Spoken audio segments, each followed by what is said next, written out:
一緒にクランバトルやってくれるの？戦えとガンダムが言っている。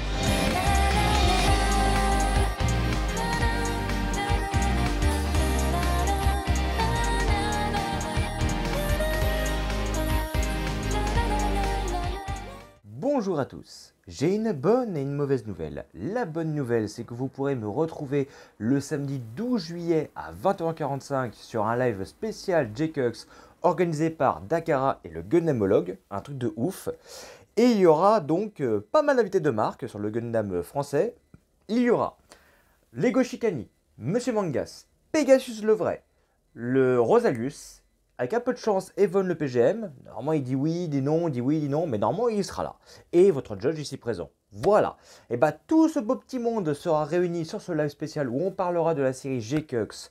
On parlera justement des choses qu'on a bien aimées, des choses qu'on n'a pas aimées, des gens qui kiffent de ouf cette série. Il y en a qui ont vraiment détesté sa race dessus. Enfin voilà. Bref. Venez à ce live, franchement. De toute façon, je vous dirai tout sur ma story, je vous le mettrai en lien. De toute façon, vous aurez les liens de la chaîne du Gundamologue et de Dakara. Ce sera beaucoup plus simple si vous voulez aller suivre ce live. Et je pense qu'il sera retranscrit sur le mien, mais ça va être un petit peu compliqué. Donc, je pense que le mieux sera que vous ayez directement accès au live de Dakara ou du Gundamologue. Ce sera mieux pour pouvoir suivre tout ça. Voilà, de toute façon, je vous donnerai les liens en description et également sur mes réseaux sociaux, notamment sur Instagram par exemple. Voilà, ça c'était la bonne nouvelle. La mauvaise nouvelle, j'ai vu J-Cux. Voilà, c'est tout, c'est ce que je peux dire. J'ai vu J-Cux et c'était pas bien.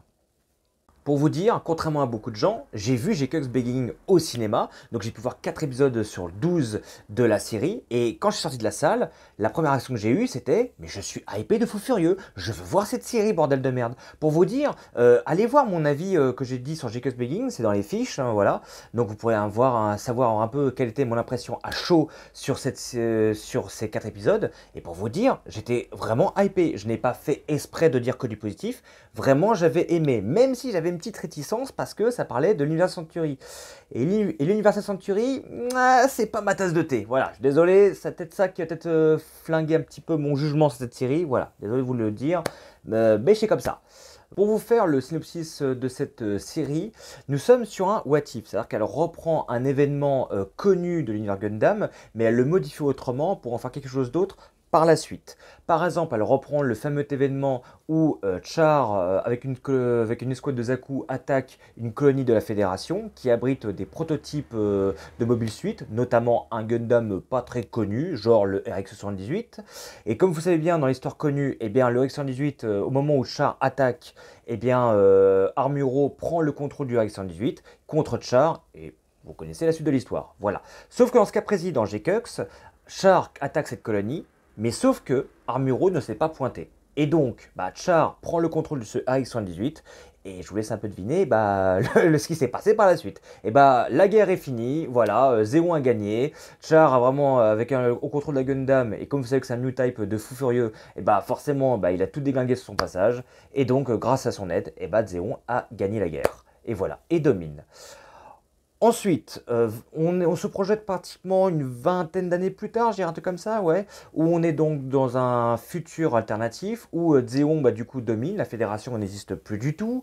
Nous faisons la connaissance de Machu, qui est une jeune écolière, qui vit sa vie d'écolière paisible, voilà, comme une écolière standard, hein, et qui fait la connaissance par hasard de Nyan, qui, celle-là, va l'entraîner après dans les combats illégaux de Mobile Suit, et via ces combats illégaux de Mobile Suit, elle va prendre le contrôle de par hasard du J-Cux.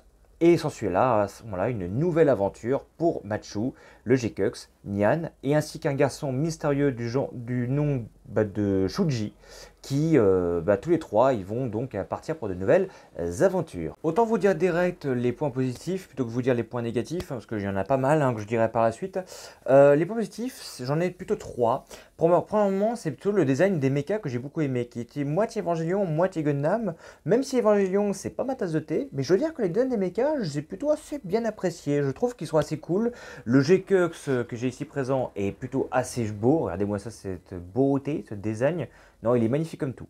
G-Cux est vraiment très sympa.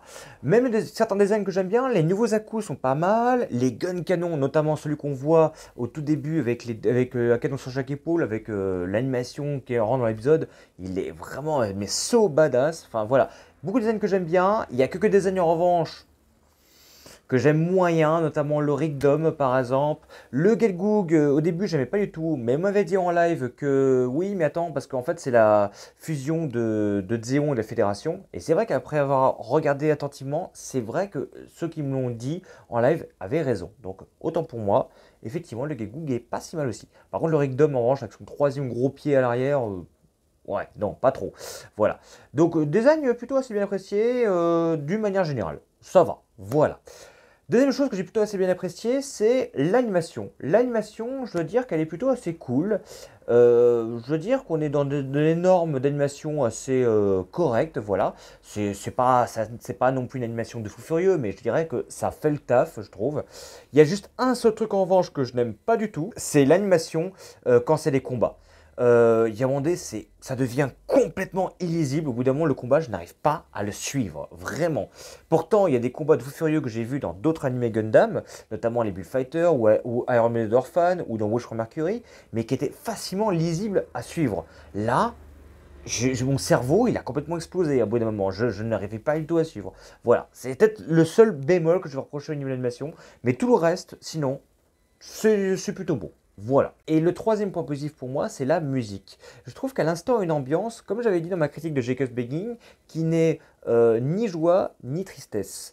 Je ne sais pas comment vous dire, mais elle installe une ambiance neutre, vraiment une musique très futuriste, mais très sympathique. Pourtant, cette musique-là, je ne pourrais pas l'écouter en dehors de la série.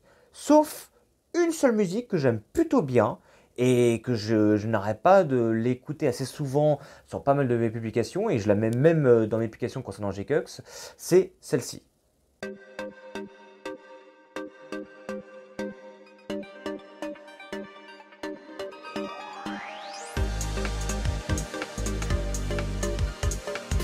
Vous comprenez mieux maintenant pourquoi j'aime plutôt assez bien cette musique. Voilà, tout ça c'était le point positif.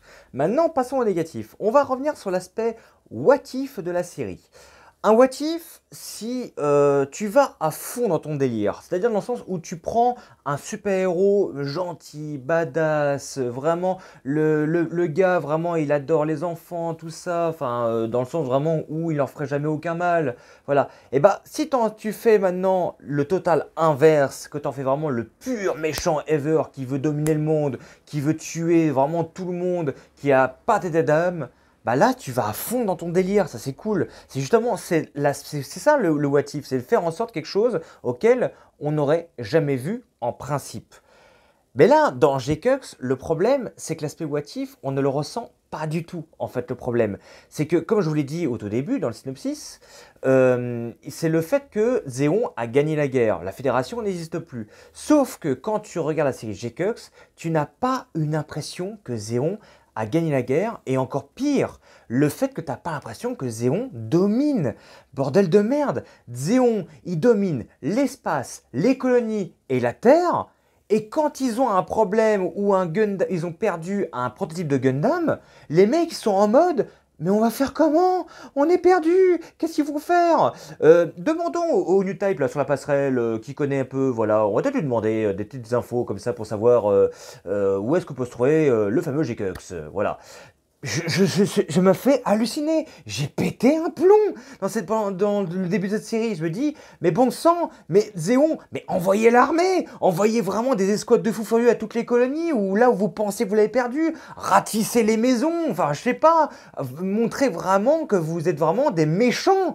Là vous montrez vraiment comme étant des couilles molles dans la série. Franchement, ça m'a énervé au plus profond de moi. Le moment où j'avais vu par exemple dans Beginning, où j'avais vu que les deux à-coups policiers ils ratissaient des favelas, je lui dis putain mais voilà, mais c'est ça en fait qu'on veut voir, voilà, ça c'est vraiment des méchants qui en ont rien à foutre de la populace, voilà, je sais c'est quelque chose, ça fait bizarre dit comme ça, mais ça vous montre à quel point que ce sont des méchants qui dominent, qui en ont rien à foutre. Mais le problème dans le reste de la série, on le ressent pas tout ça. C'est ça qui m'a vraiment rendu triste, et ça m'a complètement saoulé. vraiment cette série. Donc voilà, j'ai l'impression d'avoir vu une série Gundam lambda en fait. Voilà, tout simplement. Deuxième point négatif, c'est le trio de personnages le moins intéressant que j'ai jamais vu dans aucune série Gundam. Alors mais c'est assez fou, hein. Pour vous faire dans l'ordre, on va commencer par Shuji, hein, qui semble être le dealer du coin, vu qu'il parle un peu dans les délires. Le Gundam m'a parlé, hein, je pense qu'on devrait aller par là. Oui, tu as raison, le Gundam m'a parlé. Au début, alors j'ai rien dit pour Beginning, je me suis dit bon, il est peut-être mystérieux, voilà, c'est peut-être ça, peut-être le personnage, voilà, il est comme ça. Mais en fait, en ayant vu la série, il est tout le temps comme ça, et il n'y a pas de justification. Et quand vous voyez en plus le personnage qui se dévoile un peu vers la fin de la série, eh ben tu comprends encore moins pourquoi il était comme ça en fait. En fait, ça n'a aucun sens. Je vous le dis en partie spoiler, mais c'est aucun fucking sens. Voilà, bon, bref. Concernant le personnage de Machu, je ne comprends pas le personnage. En fait, c'est une écolière qui ne sait pas ce qu'elle veut dans la vie. Elle ne sait pas pourquoi elle doit aller là. Elle écoute des inconnus qu'elle ne connaît à peine. Elle se dit ouais, vous avez raison. J'ai envie d'aller avec vous. Voilà. Enfin, c'est aucun sens. Et quand elle pilote G-Cux, elle ne le pilote pas le G-Cux. Elle collisionne. Je m'explique. Quand il y a un combat illégal de Mobile Suit, elle est avec le G-Cux, elle fait oh, on va à gauche, à droite, ah merde, je vais où poum, bah j'ai détruit la tête du méca ennemi, ah c'est cool. Et t'as Shuji qui arrive, donner le coup de grâce, deuxième, fait ah bah t'as réussi, bah on a gagné, ah bah c'est bien, voilà. Les combats de mecha dans G-Cux, ça se passe exactement ce que je viens de vous dire là, ce que je viens de vous mimer, voilà. Ça n'a aucun fucking sens. Et quand je pense qu'il y a des gens qui ont osé critiquer Wish from Mercury en disant les combats des collégiens dans Wish from Mercury c'est pas terrible, mais non, je suis désolé, dans Wish from Mercury c'était vraiment badass quoi. Dans G-Cux, c'est nul. Je suis désolé, mais c'est pourri, voilà. Il suffit vraiment d'attendre vraiment à la fin de la série pour voir enfin des vrais combats. Enfin, des vrais combats qu'on suit un peu, mais un minimum, quoi. Voilà. Mais ce qui est encore plus frustrant encore pour le personnage de Machu, c'est qu'au début, tu sens que la nana, elle ne sait pas du tout piloter le G-Cux. Vraiment, elle en fait qu'à sa tête. Elle plie dans tous les sens, elle semble faire des choses. Et vers la fin, subitement, par un miracle, elle pilote le G-Cux super bien. Peut-être le personnage le plus intéressant parmi les trois, ça restera Nyan. Tout simplement parce que je trouve qu'avec son passé de militaire, le personnage reste intéressant. On comprend tout à fait son but, on comprend vraiment que cette fille est vraiment dans la détresse parce qu'elle ne sait pas quoi faire de sa vie en fait. Mais pour la différence de Machu, elle au moins se pose réellement la question en fait. Mais sauf que vraiment, elle ne sait pas réellement dans quel but elle veut continuer sa vie. La seule chose que je supporte pour Nian, c'est juste qu'elle s'est laissée convaincre un peu trop facilement par des personnes pour son but dans la vie. Voilà, c'est juste le seul défaut que je peux lui reprocher. Mais après, quand on voit après ce que devient Nian par la suite, bon, elle devient quand même badass. Je trouve même, à mon sens, peut-être même plus badass que Machu. Voilà, je n'ai que mon point de vue, bien entendu. Pour le troisième point négatif, c'est le rythme de la série. Le début de la série passe relativement bien, on a des épisodes qui sont assez bons, donc voilà, ça passe. Et je dois dire que là où ça commence à partir en couille, c'est à partir de l'épisode 5, La Sorcière. On a à ce moment-là, je ne sais pas pourquoi, on a 3-4 épisodes filler. Les épisodes filler, si vous ne savez pas ce que c'est, ce sont des épisodes de remplissage, qui sont là pour remplir la série, parce que visuellement, ils ne savaient pas raconter l'histoire, donc ils ont mis des épisodes de remplissage, comme ça, histoire de faire plaisir, pour faire trouver une excuse pour faire combattre les personnages, ou pour montrer des Mobile Suit que vous y attendez absolument pas, voilà. C'est assez fou en fait ce qu'ils ont voulu faire pour ces épisodes-là. Et d'ailleurs, je suspecte que ces épisodes-là, ce sont les épisodes qui ont été conçus spécialement pour vendre de la maquette. Parce qu'à chaque fois, on a eu l'épisode de la sorcière. Voilà, on a eu de Gelgoog, et là, bizarrement, au moment où l'épisode est fini, oui, vous pouvez retrouver les deux AG Gelgoog bientôt dans nos commerces. Et après, on a eu l'épisode d'après du Rigdom, oui, vous pouvez retrouver le AG Rigdom très bientôt dans vos commerces. C'est un truc de fou. J'ai l'impression que ces épisodes-là n'ont juste servi qu'à faire du merchandising. Ils n'ont pas servi à avoir avancé l'histoire. L'histoire, limite, elle n'a avancé jusque d'un petit chouïa. Mais sinon, les Mobile Suit que vous voyez présents dans cet épisode-là, ils n'apparaissent jusque dans l'épisode en question. Et après, pouf, on les voit plus.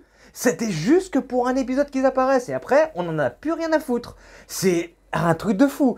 Et puis après, quand tu commences après vers les 8, 9e épisodes, le rythme commence un peu à s'emballer, tu fais wow, oh, attends les spoils, voilà, attention, dévoile pas tout. Et après, arrivé vers le 9e, 10e et 11e épisode, la série commence à t'en mettre plein la tronche au niveau révélation. Et vers le 10e ou 11e épisode limite, là, t'es comme ça à ton fauteuil, tu te dis waouh, attendez, mais ça fait trop d'un coup là. Vous pouvez pas diluer l'information au fur et à mesure de la série. Ça n'existe pas dans le vocabulaire. Diluer en japonais. Genre vous mettiez, je sais pas, en milieu de série, vous mettiez une info de ouf qui fait avancer l'histoire. Et voilà, et au fur et à mesure, histoire de tenir en haleine. Mais là, ça n'a fait tenir personne en haleine. Vraiment, je veux dire, la série, elle m'a complètement... j'ai complètement en fait perdu le fil en fait en milieu de série. Hein. Et limite, quand il a commencé à avoir quelques spoils de révélation, je suis en train de me dire... ok. Je pense que vous comprenez à quel point que un rythme dans une série ou un film est important. À partir du moment où tu gardes ton téléspectateur en haleine du début à la fin, où le téléspectateur n'a qu'une envie, c'est finir l'épisode et continuer le suivant et ainsi de suite, voilà, ça c'est cool. Mais sauf que le problème là, dans ce cas précis dans J-Cux, ça n'a pas été le cas. Vraiment, le rythme de la série m'a complètement perdu. On arrive à la partie spoiler de la série. Si vous ne voulez pas vous faire spoil, vous êtes jusqu'au timecode indiqué ici, comme ça vous allez directement aller à ma conclusion. Voilà, et pour tous ceux qui restent, on va spoil comme des gros sales. C'est parti. Donc, si on résume dans les grandes lignes, Lala, elle a créé une réalité alternative où son bien-aimé Char puisse survivre. Déjà, créer une réalité alternative, comment elle l'a fait? De la magie, de la science? Bref, on sait pas, voilà, je sais pas comment vous expliquer ça. Les pouvoirs cosmiques de l'amour, hein, j'en sais rien. Et donc, pour afin d'éviter que Char puisse crever d'un ennemi ou d'un autre danger. Alors, ma chère Lala, je vais t'expliquer un truc, c'est un très bon conseil que je vais te donner. Tu peux très bien créer une réalité par je ne sais quel moyen, mais prédire qu'il n'y a aucun danger pour ton bien-aimé, ça tient presque limite du miracle. Parce que c'est pas parce que tu élimines le petit garçon du AX-118 qui est Armuro, que forcément déjà le danger est écarté. Parce qu'on le voit bien au début J-Cux, que malgré que dans Zéon, il y en a qui veulent vraiment la peau de Char. Donc comme quoi que ta réalité alternative, elle ne fonctionne pas du tout. C'est de la merde. Voilà. Déjà, c'est bien parce que la série l'a contredit là-dessus. J'ai trouvé ça assez fou. Et au final, cette réalité, elle ne change strictement rien. Hein. Zéon est toujours aussi ridicule. Les chefs de Zéon se bouffent entre eux en disant que faut protéger la présidente, oh là mon dieu, elle est en danger. Et au final, c'est la présidente qui tue tous les chefs d'État et qui en devient la chef suprême. Et après, vers la fin de la série, eh ben, la présidente est morte. Et c'est, je sais plus comment il s'appelle, c'est Bull, enfin Mr. Bull, comme on l'appelle pour les intimes, qui la tue. Putain, maman, je suis désolé, mais non, mais ça devient ridicule. Enfin, cette réalité, elle a plus aucun sens. Et je voulais en revenir au personnage de Shuji. Le mec, pendant toute la série, il est plutôt oui, le Gundam m'appelle, oui, il faut y aller vers la Terre, tout ça. Et quant à la révélation, à la toute fin de la série, où tu vois le personnage, il parle normalement. Il est dit qu'il est, en fait, il incarne la vengeance de Char. Mon but, c'est de tuer Char. Tu fais what? Quoi? Attends, depuis le début, mec, tu t'es foutu notre gueule. T'as jamais osé dire pourquoi t'étais là. Tu voulais aller sur Terre parce que tu voulais en fait ramener Char pour pouvoir le buter. C'était ça ton but dans la vie. Et il n'y a pas aucun moment tu as pu le dire. Et en plus, alors c'est ça qui m'a fait un petit peu sourire, parce que j'ai vu tous les fans qui étaient en ébullition quand ils ont vu débarquer le RX-118 à la fin du 11e épisode en disant « Wow, le truc de fou! Armuro va tuer Char, ça va être un combat mortel, épisode 12! Wouhou !» Et bah au final, j'étais le seul dans mon coin. Non, c'est pas ce que vous croyez. Et quand j'ai vu que t'es Shuji pilote du RX-118, j'ai fait « Yes !» J'avais raison.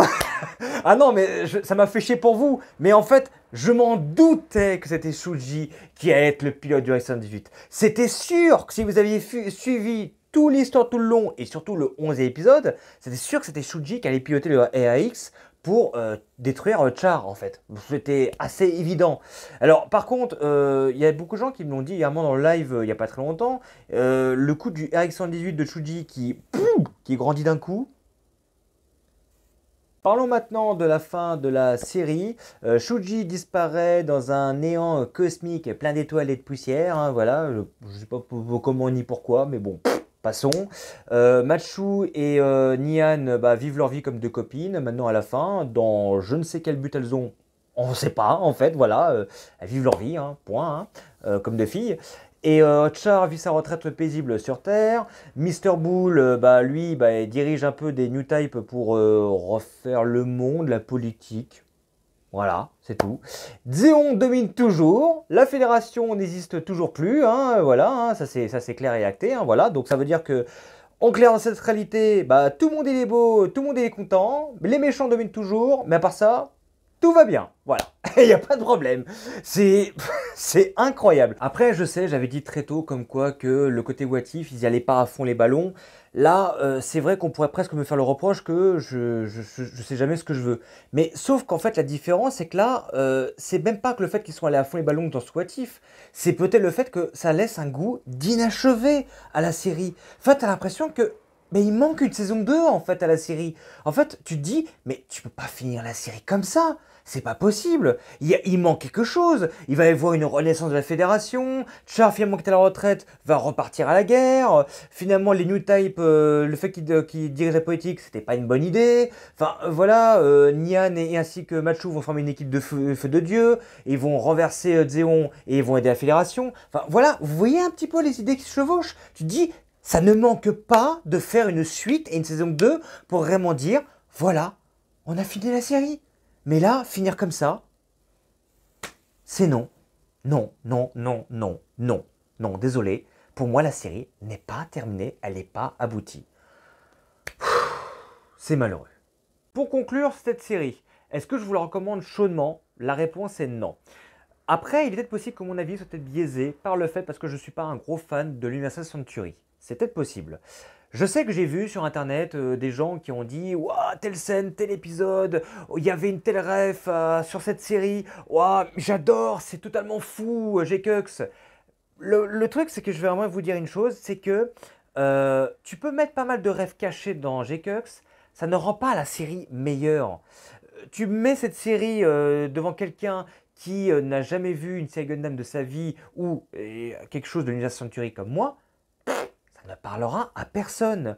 C'est pour ça que ces gens-là, ils vont plutôt se fier, comme moi, à l'histoire, au personnage, à l'animation, enfin, à un tout, quoi. Tout ce que je viens de vous dire dans cette vidéo, en somme. C'est pour ça que pour un néophyte, je ne le recommanderais jamais G-Cux. Je vais plutôt le diriger plutôt vers du Gundam 00, du Wish from Mercury, Gundam Seed, Iron Blade Orphan, enfin tout ça. Mais les gens qui vont découvrir ces séries-là, ils vont passer un moment de folie. Vraiment, ils vont adorer. Moi, je suis passé directement par la case de Wish from Mercury, et sans Wish from Mercury, j'aimerais pas l'univers Gundam, voilà. Donc pour vous dire, moi, ça m'a beaucoup aidé à vraiment à avancer et à apprécier tous ces univers. Mais si j'avais commencé par G-Cux, j'aimerais jamais l'univers Gundam. Hein. Je suis désolé, je pense que je n'aurais pas continué plus que ça, hein. Très sincèrement. Hein. Voilà, pour la conclusion. Je rajouterai un petit mot pour la fin de ce que j'ai lu sur mon stream quand on parlait de G-Cux. Quand 3 créateurs de G-Cux étaient là pour la Japan Expo, ils s'envoyaient des fleurs en disant « On est fiers de nous, on a conçu un chef-d'œuvre. » J'ai des nausées à le dire. C'est pour vous dire. Pour vous dire, cette série, je ne la recommande absolument pas. C'est pas horrible non plus.